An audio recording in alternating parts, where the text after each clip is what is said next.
상상조차 할 수 없는 일이 벌어졌습니다. 밤낮을 가리지 않고 함께 사라지는 외국인 며느리와 시아버지. 남편은 의심할 수밖에 없었죠. 도대체 두 사람 사이에 무슨 일이 있었던 걸까요?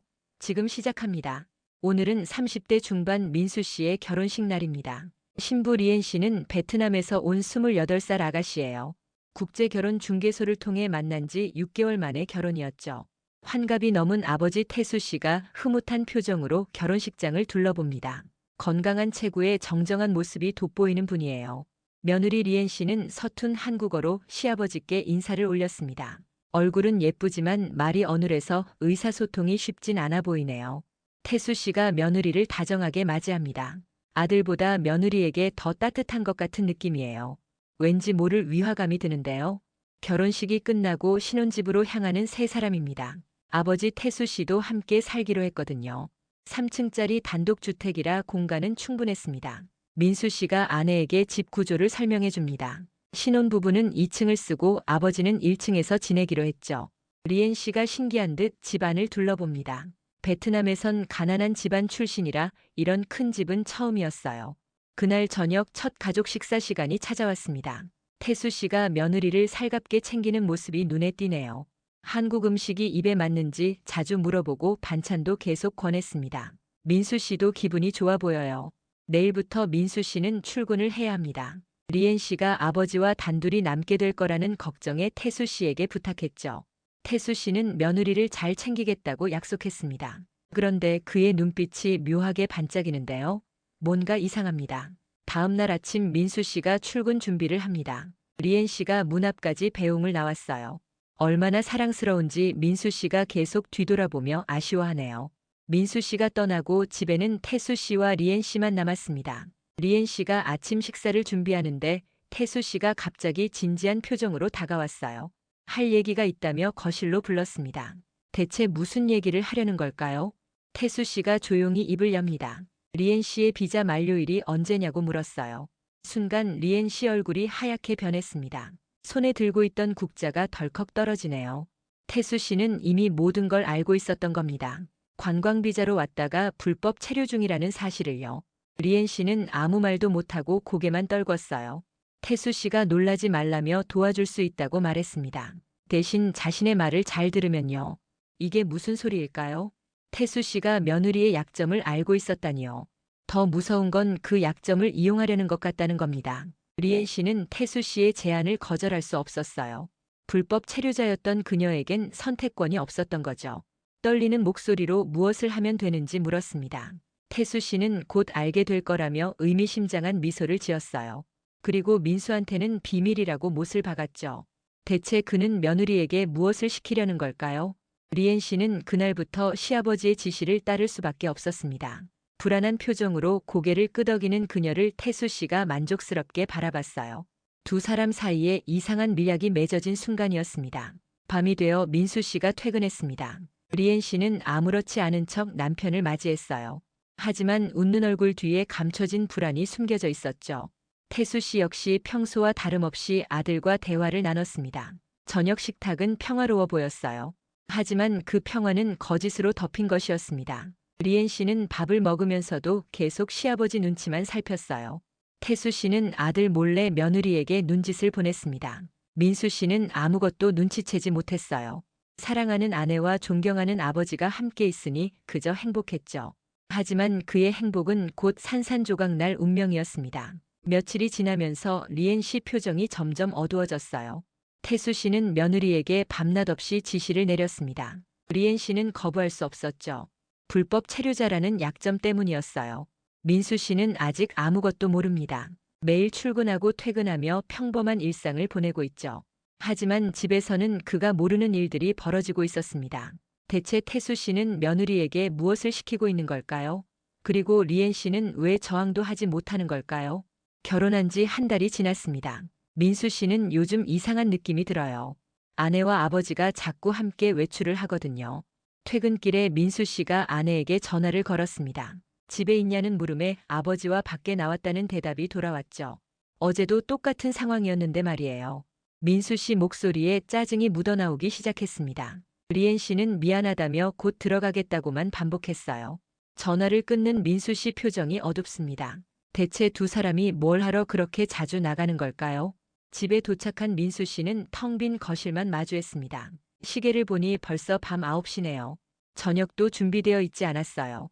1시간쯤 지나서 현관문이 열렸습니다. 태수 씨와 리엔 씨가 함께 들어오는데 둘 다 조금 땀에 젖은 모습이에요. 민수 씨가 어디 갔다 왔냐고 물었습니다. 리엔 씨는 휴대폰 배터리가 나갔다며 황급히 변명했어요. 표정이 왜 저렇게 불안해 보일까요? 태수 씨는 리엔 씨가 한국 생활에 적응하도록 이곳저곳 데리고 다닌다고 설명했습니다. 민수 씨는 뭔가 석연치 않았어요. 은행이랑 구청이 밤 9시까지 하냐고 따졌죠. 태수 씨가 그 뒤에 마트도 들렀다고 대답했지만 눈빛이 흔들렸습니다. 분명 뭔가 숨기고 있는 것 같네요. 며칠 후 또다시 같은 상황이 반복됐습니다. 민수 씨가 일찍 퇴근했는데 집에 아무도 없었어요. 이번엔 메모조차 남기지 않고 사라진 겁니다. 민수 씨는 한숨을 쉬었습니다. 뭔가 이상하다는 확신이 들었어요. 아내 휴대폰으로 전화를 걸어봤죠. 리엔 씨가 받았지만 또다시 아버지와 밖에 있다는 대답뿐이었습니다. 민수 씨가 요즘 왜 그렇게 자주 나가냐고 따졌어요. 목소리에 짜증이 가득했죠. 리엔 씨는 미안하다며 곧 들어가겠다고만 했습니다. 똑같은 대답만 반복하네요. 전화를 끄는 민수 씨는 거실 소파에 주저앉았어요. 머릿속에 불길한 생각이 스치기 시작했습니다. 외국인 아내와 시아버지가 이렇게 자주 함께 나간다는 게 상식적으로 이해가 안 됐거든요. 설마 하는 의심이 점점 커져갔죠. 그날 밤 늦게 돌아온 두 사람을 민수 씨가 거실에서 기다리고 있었습니다. 앉으라며 두 사람을 불렀어요. 대체 어디 다니는 거냐고 다그쳤죠. 리엔 씨는 고개를 숙이고 아무 말이 없었습니다. 태수 씨가 뭐라 변명하려 했지만 민수 씨가 막았어요. 아버지는 잠깐 나가달라고 했죠. 이제 부부만 남았습니다. 민수 씨가 아내에게 말하지 않을 거냐고 다그쳤어요. 대체 뭐하러 다니는 거냐고 물었죠. 리엔 씨는 미안하다며 말할 수 없다고만 했습니다. 민수 씨는 이해할 수 없었어요. 혹시 아버지와 이상한 관계냐고 조심스럽게 물었죠. 리엔 씨가 깜짝 놀라 고개를 저었습니다. 절대 아니라고 부인했어요. 하지만 진짜 이유는 끝내 말하지 않았죠. 그냥 계속 울기만 했습니다. 민수 씨도 답답해서 미칠 지경이었어요. 다음 날 민수 씨는 회사 동료 정훈 씨에게 고민을 털어놓았습니다. 상황을 설명하자 정훈 씨도 이상하다고 고개를 끄덕였어요. 밤낮 가리지 않고 함께 나간다는 게 심상치 않다고 했죠. 민수 씨도 의심하고 싶지 않지만 자꾸 이상한 생각이 든다고 털어놨습니다. 정훈 씨가 한번 뒤따라가 보라고 조언했어요. 뭐 하는지 확인이라도 해야 속이 시원할 거라고 했죠. 민수 씨는 결심했습니다. 오늘은 아내를 뒤따라가 보기로 한 겁니다. 진실을 직접 확인해야 할 때가 온 거죠. 퇴근 시간이 되자 민수 씨는 상사에게 급한 일이 있다고 말했습니다. 일찍 퇴근 허락을 받고 서둘러 집으로 향했어요. 하지만 집에 들어가지 않고 근처 골목에 차를 세웠죠. 멀리서 집을 지켜보기로 한 겁니다. 가슴이 두근거렸어요. 혹시 자신의 의심이 사실이라면 어떡하나 하는 불안감이 엄습했죠. 오후 3시쯤 현관문이 열렸습니다. 리엔 씨와 태수 씨가 나오는 게 보였어요. 민수 씨는 숨을 죽이고 지켜봤습니다. 두 사람은 버스 정류장으로 향했어요. 민수 씨도 조심스럽게 차를 몰아 뒤따라갔습니다. 손에 땀이 났죠. 대체 두 사람은 어디로 가는 걸까요? 그리고 그곳에서 무엇을 하려는 걸까요? 민수 씨의 의심은 곧 충격적인 진실과 마주하게 될 겁니다. 민수 씨가 조심스럽게 두 사람을 미행합니다.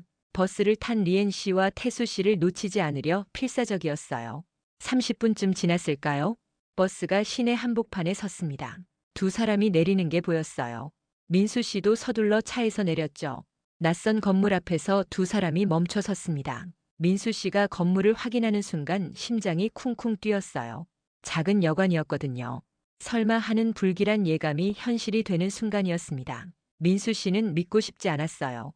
하지만 두 사람이 여관 로비로 들어가는 모습이 똑똑히 보였죠. 민수 씨는 차 뒤에 숨어 지켜봤습니다. 10분쯤 기다렸을까요? 두 사람이 2층으로 올라가는 게 보였어요. 더 이상 참을 수 없었습니다. 민수 씨가 여관 안으로 뛰어들어갔어요. 주인이 어디 가냐며 말렸지만 이미 계단을 올라가고 있었죠. 2층 복도에는 문이 5개 있었습니다. 어느 방인지 알 수가 없네요. 민수 씨가 귀를 기울였어요.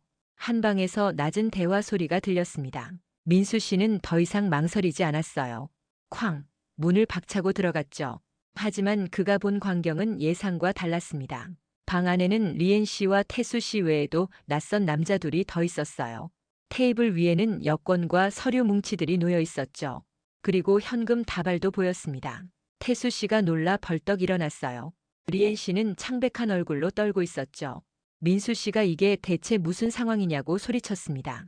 낯선 남자 하나가 왜 들어왔냐며 소리를 질렀어요. 문신이 가득한 험상궂은 인상이었습니다. 민수 씨는 당신들이 누구냐고 다그쳤죠. 하지만 아무도 대답하지 않았어요. 태수 씨가 아들 팔을 잡아 끌며 일단 나가자고 했습니다. 민수 씨는 뿌리쳤어요. 지금 당장 설명하라고 소리쳤죠. 긴장감이 방 안에 가득 찼습니다. 낯선 남자들도 민수 씨를 날카롭게 노려보고 있었어요. 민수 씨가 아내를 쳐다보며 설명하라고 다그쳤습니다. 리엔 씨는 눈물만 흘릴 뿐 아무 말도 하지 못했어요. 그때 한 남자가 서류를 급히 챙기기 시작했습니다. 오늘은 여기서 끝내자며 나중에 연락하겠다고 했죠. 남자들이 황급히 방을 나가려고 했어요. 민수 씨가 앞을 막아섰습니다. 설명하고 가라고 소리쳤죠. 남자가 비키라며 민수 씨를 거칠게 밀쳤어요. 민수 씨가 바닥에 넘어졌습니다. 태수 씨가 급히 아들을 일으켰어요. 그 사이 남자들은 이미 사라진 뒤였죠. 민수 씨가 아버지에게 대체 뭐냐고 소리쳤습니다. 저 사람들이 누구냐고 다그쳤어요. 리엔 씨는 구석에서 울고만 있었죠. 태수 씨가 일단 집에 가서 얘기하자고 했습니다. 며느리 손을 잡고 일으키네요. 민수 씨는 어이가 없었어요. 집으로 돌아온 세 사람입니다. 분위기가 살얼음판처럼 차갑네요. 민수 씨가 소파에 앉아 두 사람을 똑바로 쳐다봤어요. 이제 말하라고 단호하게 말했습니다. 대체 무슨 일인지 설명하라고요. 태수 씨와 리엔 씨가 서로 눈치만 보고 있네요. 민수 씨가 말하지 않으면 이혼하겠다고 선언했습니다. 아버지도 집에서 나가야 한다고 했죠. 더 이상 참을 수 없었던 겁니다. 태수 씨가 며느리에게 내가 말하라고 했어요. 내 문제니까 내가 설명해야 한다고 했죠. 리엔 씨가 천천히 입을 열었습니다. 떨리는 목소리로 자신이 불법 체류자라고 고백했어요. 충격적인 말이 터져나온 순간이었습니다. 민수 씨는 귀를 의심했죠. 뭐라고 되물었지만 리엔 씨는 계속 울기만 했어요. 관광비자로 왔는데 6개월만 있을 수 있는 비자였다고 했습니다. 그런데 그 비자마저 가짜였다는 거예요. 민수 씨 머리가 하얘졌습니다. 결혼 중개소에서 모든 서류를 확인했다고 했거든요. 어떻게 이런 일이 가능한 걸까요? 리엔 씨는 처음엔 자신도 몰랐다고 했어요. 나중에 알게 됐다고 울먹였죠. 민수 씨는 그럼 지금 당장 제대로 된 비자를 받으면 되지 않냐고 소리쳤습니다. 하지만 태수 씨가 그게 안 된다고 끼어들었어요. 관광비자로 들어와서 불법 체류하다가 결혼하면 출입국에서 다 안다고 했죠. 사기혼으로 의심받는다는 겁니다. 민수 씨는 아버지를 쳐다봤어요. 언제부터 알고 계셨냐고 물었죠. 태수 씨가 결혼 일주일 후쯤 우연히 알게 됐다고 대답했습니다. 알면서 왜 말하지 않았냐고 민수 씨가 따졌어요. 태수 씨는 한숨을 쉬며 말하면 당장 이혼하자고 했을 거 아니냐고 반문했습니다. 맞는 말이었어요. 민수 씨도 할 말이 없었죠. 그래서 오후에 본 남자들이 누구냐고 물었습니다. 태수 씨 표정이 굳어졌어요. 비자 브로커라고 대답했습니다. 불법 체류자들 신분 세탁해주는 놈들이라고 했죠. 어쩔 수 없었다며 변명했어요. 민수 씨는 이해할 수 없었습니다. 그럼 아버지가 리엔이를 데리고 저 사람들 만나러 다닌 거냐고 물었죠. 태수 씨가 고개를 숙이며 미안하다고 했습니다. 대체 얼마나 만났냐는 질문에 리엔 씨가 작게 대답했어요. 석 달 동안 14번 정도라고요. 민수 씨는 기가 막혔습니다. 민수 씨가 벌떡 일어섰습니다. 석 달 동안 14번씩이나 만났다는 말이 믿기지 않았거든요. 리엔 씨가 민수 씨 손을 잡으려 했지만 그는 뿌리쳤어요. 지금 너무 혼란스러우니 손대지 말라고 했습니다. 민수 씨가 머리를 감싸 쥐었어요. 어떻게 해야 할지 도무지 모르겠었거든요. 문득 민수 씨가 한 가지를 떠올렸습니다. 그 사람들한테 돈은 얼마나 줬냐고 물었죠. 태수 씨가 머뭇거리는 게 보였어요. 민수 씨가 빨리 말하라고 다그쳤습니다. 태수 씨가 조용히 대답했어요. 지금까지 2,500만 원을 줬다고요. 민수 씨는 그 자리에 주저앉을 뻔했습니다. 2,500만 원이라는 거금에 숨이 막혔거든요. 하지만 태수 씨의 다음 말은 더 충격적이었죠. 그것도 아직 반밖에 안 줬다고 했습니다. 나머지는 신분 세탁 끝나면 줘야 한대요. 그럼 총 5천만 원이라는 뜻이었죠. 민수 씨는 믿을 수가 없었어요. 그 큰 돈을 어디서 구했냐고 물었습니다. 태수 씨가 자신의 적금을 깨고 집도 담보 대출받았다고 고백했어요. 민수 씨는 현기증이 났습니다. 아버지가 집까지 담보로 잡았다니요. 미쳤냐며 소리를 질렀어요. 태수 씨도 목소리를 높였습니다. 달리 방법이 없었다고 했어요. 경찰한테 잡히면 리엔이는 강제 추방당한다며 변명했죠. 민수 씨는 소파에 주저앉았습니다. 모든 게 믿기지 않았거든요. 아내에게 결혼이 진심이었냐고 물었어요. 리엔 씨가 고개를 끄덕이며 진심이었다고 울먹였습니다. 민수 씨를 사랑한다고 했어요. 그럼 왜 비자 문제를 미리 말하지 않았냐고 따졌죠. 리엔 씨는 무서웠다고 대답했습니다. 민수 씨가 자신을 싫어할까봐 말할 수 없었대요. 눈물을 흘리며 용서를 빌었죠. 민수 씨는 답답했습니다. 사랑은 하지만 속았다는 배신감이 너무 컸거든요. 일단 오늘은 여기까지 하자며 일어섰어요. 혼자 있고 싶다며 2층으로 올라갔습니다. 아래에는 태수 씨와 리엔 씨만 남았네요. 리엔 씨가 자신의 잘못이라며 자책했어요. 태수 씨가 며느리 어깨를 토닥이며 자신도 잘못했다고 위로했습니다. 두 사람은 서로를 위로했지만 불안한 표정을 감출 수 없었어요. 앞으로 어떻게 될지 막막했거든요. 하지만 두 사람은 몰랐습니다. 더 큰 문제가 곧 닥쳐올 거라는 걸요. 브로커들이 단순한 사기꾼이 아니었다는 사실을요. 며칠이 지났습니다. 민수 씨는 아직도 혼란스러웠어요. 리엔 씨와 대화도 거의 안 하고 있었죠. 집 안 분위기는 최악이었습니다. 태수 씨도 아들 눈치를 보며 조심스럽게 지냈어요. 리엔 씨는 하루 종일 울기만 했죠. 그러던 어느 날 오후 태수 씨 휴대폰이 울렸습니다. 브로커 형석 씨였어요. 오늘 저녁에 만나자는 연락이었죠. 태수 씨 표정이 굳어졌습니다. 무슨 일인지 물었지만 형석 씨는 그냥 만나자고만 했어요. 6시에 전번 그 여관으로 오라고 했죠. 전화가 끊기자 태수 씨는 불안해졌습니다. 리엔 씨에게 오늘 또 나가야 할 것 같다고 말했어요. 리엔 씨가 걱정스럽게 물었죠. 형석 씨가 부른다고 설명했습니다. 혹시 신분 세탁이 끝났나 싶다고 했어요. 리엔 씨는 기대에 찬 표정으로 그럼 좋은 거 아니냐고 물었죠. 하지만 태수 씨는 왠지 불길한 느낌이 들었습니다. 형석 씨 목소리가 평소와 달랐거든요. 뭔가 일이 생긴 것 같았어요. 저녁 6시 그 여관 방입니다. 태수 씨와 리엔 씨가 형석 씨를 기다리고 있었어요. 두 사람 모두 긴장한 표정이네요. 문이 열리고 형석 씨가 들어왔습니다. 그런데 혼자가 아니었어요. 낯선 남자 둘이 함께 들어왔죠. 태수 씨가 이분들은 누구냐고 물었습니다. 형석 씨가 자신의 동료들이라며 신경 쓰지 말라고 했어요. 테이블에 앉으며 담배를 꺼내 피우기 시작했죠. 태수 씨가 무슨 일로 불렀냐고 조심스럽게 물었습니다. 형석 씨가 비웃듯 웃으며 거래 조건을 기억하냐고 물었어요. 5천만 원에 리엔 씨 신분 세탁해주기로 했다고 태수 씨가 대답했죠. 형석 씨가 고개를 끄덕이더니 충격적인 말을 했습니다. 조건이 바뀌었다고요. 가격이 올랐대요. 태수 씨가 무슨 소리냐며 벌떡 일어섰습니다. 형석 씨는 태연하게 이제 1억이라고 말했어요. 태수 씨는 믿을 수가 없었죠.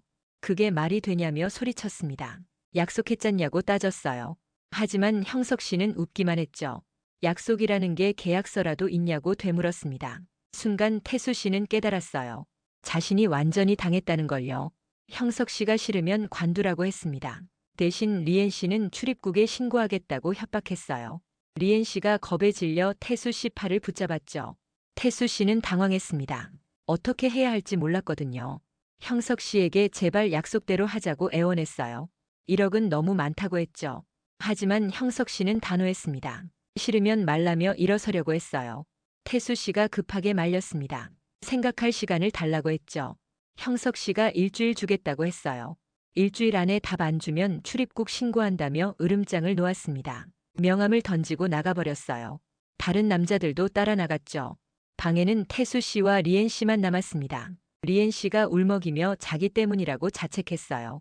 태수 씨도 후회스러웠죠. 처음부터 경찰에 신고할 걸 그랬다는 생각이 들었습니다. 하지만 이미 늦었어요. 두 사람은 막막한 표정으로 서로를 쳐다봤죠. 집으로 돌아온 두 사람을 민수 씨가 거실에서 기다리고 있었습니다. 또 어디 갔다 왔냐며 차갑게 물었어요. 태수 씨가 큰일 났다며 모든 걸 털어놨죠. 브로커들이 돈을 더 요구한다는 얘기였습니다. 이제 5천만 원이 아니라 1억을 내라는 거예요. 민수 씨도 믿을 수 없어 했죠. 1억이라니 미쳤다며 소리쳤습니다. 태수 씨가 자신이 너무 순진했다고 인정했어요. 그 사람들한테 완전히 당한 거라며 머리를 감싸쥐었죠. 민수 씨는 이제 경찰에 신고해야 한다고 말했습니다. 더 이상 두고 볼 수 없다는 거예요. 태수 씨가 그럼 리엔이는 어떻게 하냐며 반대했죠. 민수 씨는 냉정하게 대답했습니다. 리엔이가 불법 체류자인 건 어차피 사실이라고요. 제대로 처리해야 한다고 했어요. 리엔 씨가 소리쳤습니다. 베트남으로 돌아가고 싶지 않다고요. 하지만 민수 씨는 단호했죠. 이건 리엔 씨 문제만이 아니라고 말했습니다.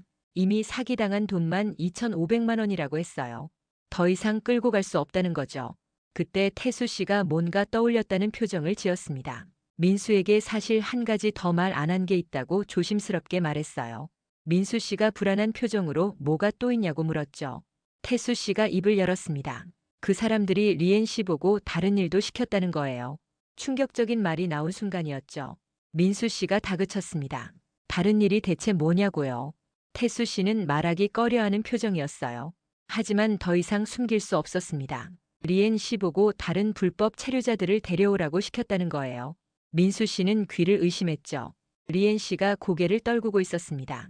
형석 씨가 베트남 사람들 더 데려오면 돈을 깎아준다고 했대요. 그래서 데려왔다는 거죠. 민수 씨가 몇 명을 데려왔냐고 물었습니다. 리엔 씨가 작게 대답했어요. 친구 둘과 아는 언니 1명, 그리고 다른 사람들까지 총 5명이라고요. 민수 씨는 기가 막혔습니다. 아내가 인신매매에 가담했다는 사실이 믿기지 않았거든요. 그게 얼마나 큰 범죄인지 아냐고 소리쳤어요. 리엔 씨는 몰랐다며 울먹였습니다. 형석 씨가 그냥 비자 도와준다고만 했대요. 인신매매인 줄 몰랐다는 거죠. 민수 씨가 아버지에게도 물었습니다. 이것도 알고 계셨냐고요. 태수 씨가 나중에 알았다고 고백했어요. 한 달 전쯤 알게 됐다는 겁니다. 민수 씨는 더욱 화가 났어요. 한 달 전에 알았으면 왜 경찰에 신고하지 않았냐고 소리쳤죠. 태수 씨도 목소리를 높였습니다. 신고하면 리엔이도 같이 잡혀간다고요. 공범이 되는 거라며 변명했어요. 민수 씨는 한숨을 쉬었습니다. 이미 상황은 너무 커져버렸거든요. 통제할 수 없는 지경에 이른 거죠. 민수 씨가 그 사람들이 지금 어디 있냐고 물었습니다. 리엔 씨가 떨리는 목소리로 대답했어요. 창고에 있다고요. 서울 외곽에 있는 창고라는 겁니다. 민수 씨가 경악했어요. 창고에 가둬놨다는 말이냐고 소리쳤죠. 리엔 씨가 고개를 끄덕였습니다. 형석 씨가 신분 세탁될 때까지 거기서 기다리라고 했대요. 민수 씨는 참을 수 없었어요. 이건 완전한 인신매매 조직이었습니다. 더 이상 가족끼리 해결할 수 있는 문제가 아니었죠. 민수 씨는 단호하게 말했어요. 내일 당장 경찰서에 가자고요. 태수 씨가 뭐라 말하려 했지만 민수 씨가 막았습니다. 이건 우리가 해결할 수 있는 문제가 아니라고 했죠. 다음 날 아침 세 사람은 경찰서로 향할 준비를 했습니다. 하지만 그 전에 한 곳을 들러야 했어요. 리엔 씨가 말한 그 창고를 확인해야 했거든요. 민수 씨가 리엔 씨에게 창고 위치를 물었습니다. 리엔 씨가 떨리는 목소리로 주소를 알려줬어요. 세 사람은 차에 올라탔죠. 창고로 가는 내내 아무도 말이 없었습니다. 긴장감이 차 안을 가득 채웠어요. 민수 씨는 핸들을 꽉 쥐고 있었죠. 1시간쯤 달렸을까요? 낡은 창고 앞에 도착했습니다. 외진 곳에 있는 버려진 듯한 창고였어요. 민수 씨가 차에서 내렸습니다. 태수 씨와 리엔 씨도 따라 내렸어요. 세 사람은 조심스럽게 창고로 다가갔죠. 문을 열자 캄캄한 내부가 보였습니다. 민수 씨가 손전등을 켰어요. 그리고 본 광경에 충격을 받았죠. 창고 안에는 5명의 베트남 여성들이 있었습니다. 모두 겁에 질린 표정이었어요. 얼굴은 수척하고 옷도 더러웠죠.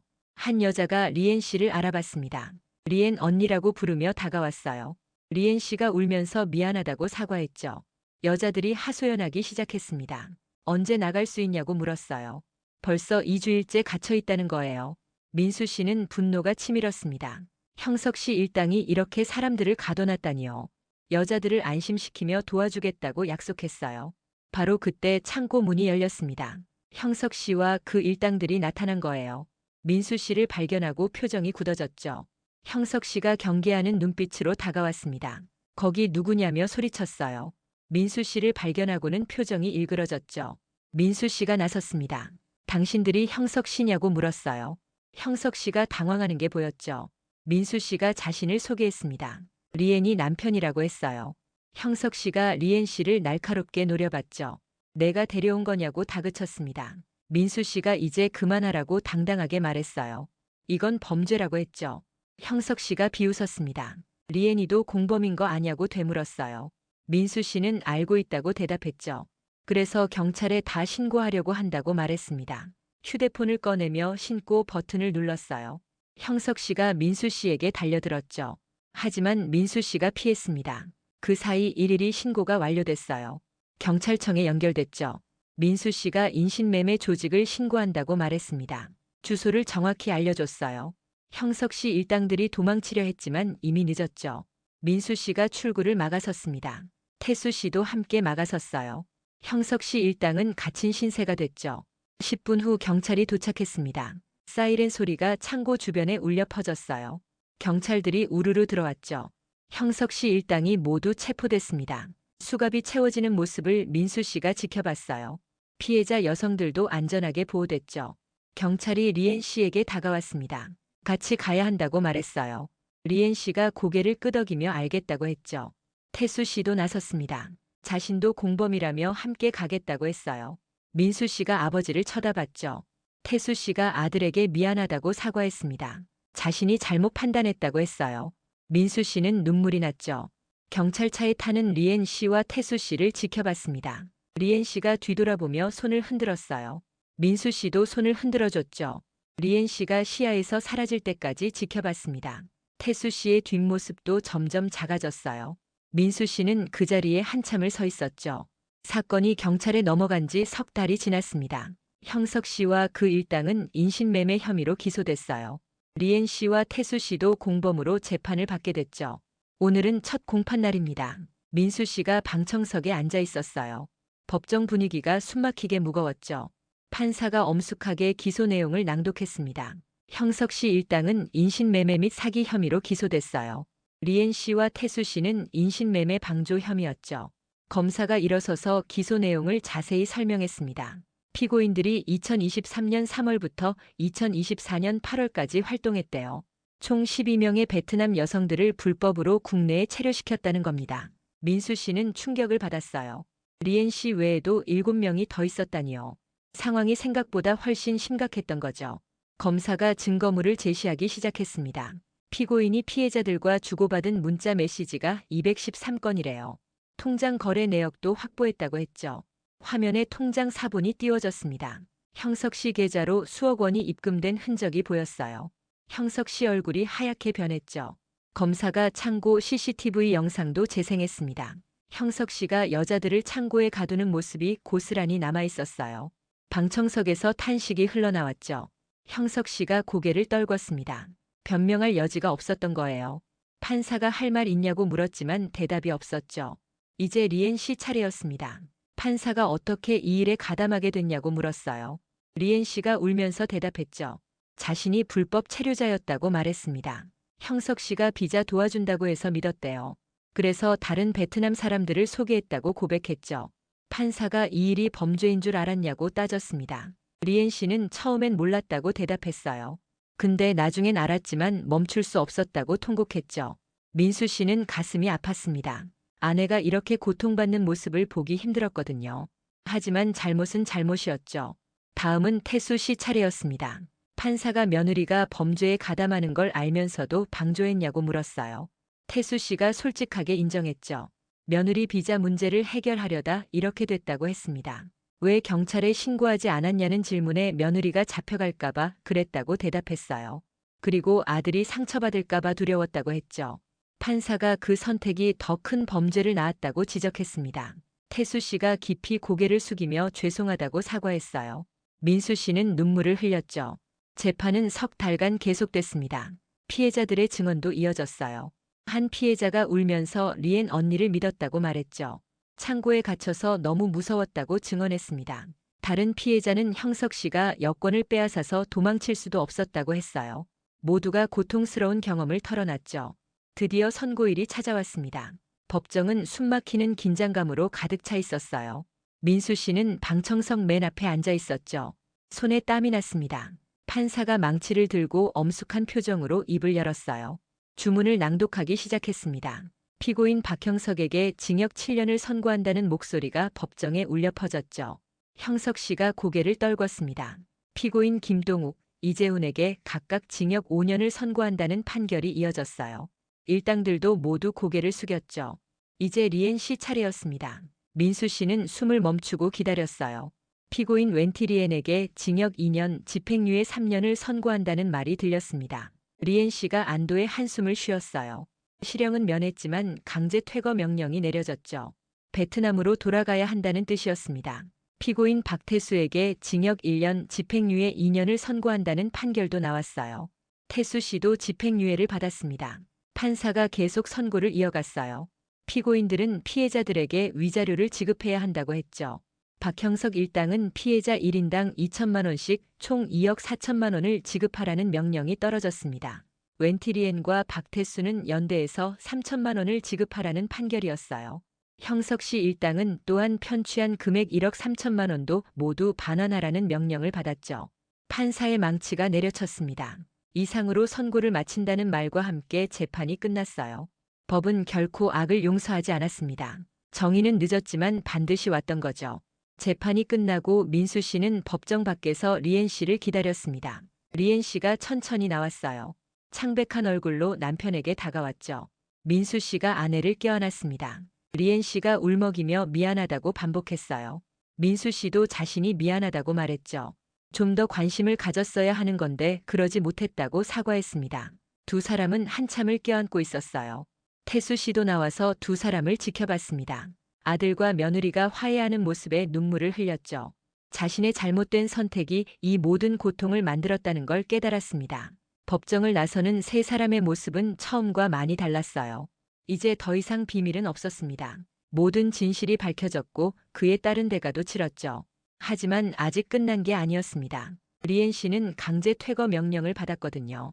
일주일 안에 베트남으로 돌아가야 했어요. 민수 씨는 그 사실이 가장 고통스러웠습니다. 사랑하는 아내와 헤어져야 한다는 게 견딜 수 없었거든요. 하지만 법은 법이었죠. 리엔 씨가 불법 체류자였고 범죄에 가담했다는 사실은 변하지 않았습니다. 일주일이 정말 빠르게 지나갔어요. 민수 씨는 리엔 씨와 함께 보낼 수 있는 시간을 최대한 활용했습니다. 매일 아침 함께 산책을 했어요. 저녁엔 리엔 씨가 좋아하는 음식을 만들어 먹었죠. 태수 씨도 며느리를 위해 정성을 다했습니다. 이제 와서 후회해봤자 소용없다는 걸 알았지만 최선을 다하고 싶었거든요. 리엔 씨는 그런 두 사람에게 고마워했어요. 자신 때문에 고생했는데 오히려 잘해준다며 울었죠. 출국 전날 밤 세 사람은 거실에 모여 앉았습니다. 민수 씨가 리엔 씨에게 약속했어요. 반드시 제대로 된 비자를 받아서 다시 데려오겠다고요. 이번엔 모든 걸 합법적으로 진행하겠다고 했죠. 리엔 씨가 정말 기다려주겠냐고 물었습니다. 민수 씨는 당연하다며 아내 손을 꽉 잡았어요. 태수 씨도 며느리에게 사과했습니다. 자신의 잘못된 판단 때문에 이렇게 됐다며 진심으로 미안해했죠. 리엔 씨는 아버님도 자신을 도우려고 그러신 거라며 이해한다고 말했어요. 세 사람은 밤새도록 이야기를 나눴습니다. 지나온 날들을 회상하고 앞으로의 계획도 세웠죠. 다음 날 아침이 밝았습니다. 공항으로 가야 할 시간이었어요. 민수 씨가 리엔 씨의 짐을 챙겨주었습니다. 많지 않은 짐이었지만 하나하나가 추억이 담긴 물건들이었죠. 태수 씨도 함께 공항에 가기로 했습니다. 마지막까지 며느리를 배웅하고 싶었거든요. 차를 타고 공항으로 향하는 동안 아무도 말이 없었어요. 각자 마음속으로 작별을 준비하고 있었죠. 공항에 도착했습니다. 출국장 앞에서 세 사람은 마지막 인사를 나눴어요. 민수 씨가 아내를 꼭 껴안았습니다. 매일 전화하겠다고 약속했죠. 리엔 씨도 울면서 고개를 끄덕였어요. 태수 씨가 며느리에게 건강 잘 챙기라고 당부했습니다. 리엔 씨가 아버님도 건강하시라며 인사했죠. 이제 정말 헤어질 시간이었습니다. 리엔 씨가 출국장으로 들어갔어요. 뒤돌아보며 손을 흔들었습니다. 민수 씨와 태수 씨도 손을 흔들어줬죠. 리엔 씨가 시야에서 완전히 사라질 때까지 두 사람은 그 자리를 떠나지 않았습니다. 민수 씨 눈에서 눈물이 흘러내렸어요. 태수 씨도 눈시울이 붉어졌죠. 집으로 돌아오는 차 안은 무거운 침묵만이 흘렀습니다. 그로부터 1년이 흘렀습니다. 민수 씨는 변호사의 도움을 받아 리엔 씨의 결혼 비자를 제대로 준비했어요. 이번엔 모든 서류가 합법적이었죠. 출입국 사무소에 여러 번 방문했습니다. 필요한 서류를 하나하나 꼼꼼히 챙겼어요. 결혼사실 증명서, 재정 능력 증명서, 범죄 경력 조회서까지 모든 걸 준비했죠. 변호사가 도와줘서 절차가 수월했습니다. 석 달 뒤 드디어 비자 승인이 났어요. 민수 씨는 기뻐서 어쩔 줄 몰랐습니다. 당장 리엔 씨에게 전화를 걸었죠. 리엔 씨도 울면서 기뻐했어요. 이제 합법적으로 한국에 올 수 있게 된 겁니다. 오늘은 리엔 씨가 다시 한국에 오는 날입니다. 민수 씨가 공항 입국장에서 꽃다발을 들고 기다리고 있어요. 1년 만에 아내를 다시 만나는 거죠. 가슴이 두근거렸습니다. 입국장 문이 열리고 사람들이 쏟아져 나왔어요. 민수 씨는 리엔 씨를 찾으려 눈을 크게 떴죠. 그때 리엔 씨가 보였습니다. 환하게 웃으며 손을 흔들고 있었어요. 민수 씨가 리엔이라고 부르며 달려갔죠. 리엔 씨도 민수라고 외치며 뛰어왔습니다. 두 사람이 꽉 껴안았어요. 보고 싶었다는 말을 동시에 했죠.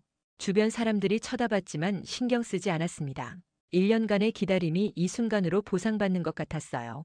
민수 씨가 리엔 씨에게 꽃다발을 건넸습니다. 리엔 씨가 고맙다며 받아들었어요. 너무 예쁘다고 좋아했죠. 민수 씨가 이제 집에 가자고 말했습니다. 아버지가 집에서 기다리고 계신다고 했어요. 잔치 준비까지 하셨다며 웃었죠. 리엔 씨도 빨리 가자며 들떠 있었습니다. 두 사람은 손을 꼭 잡고 주차장으로 향했어요. 집에 도착하자 태수 씨가 문 앞에서 기다리고 있었습니다. 리엔 씨를 보자마자 환하게 웃었어요. 어서 오라며 반갑게 맞이했죠.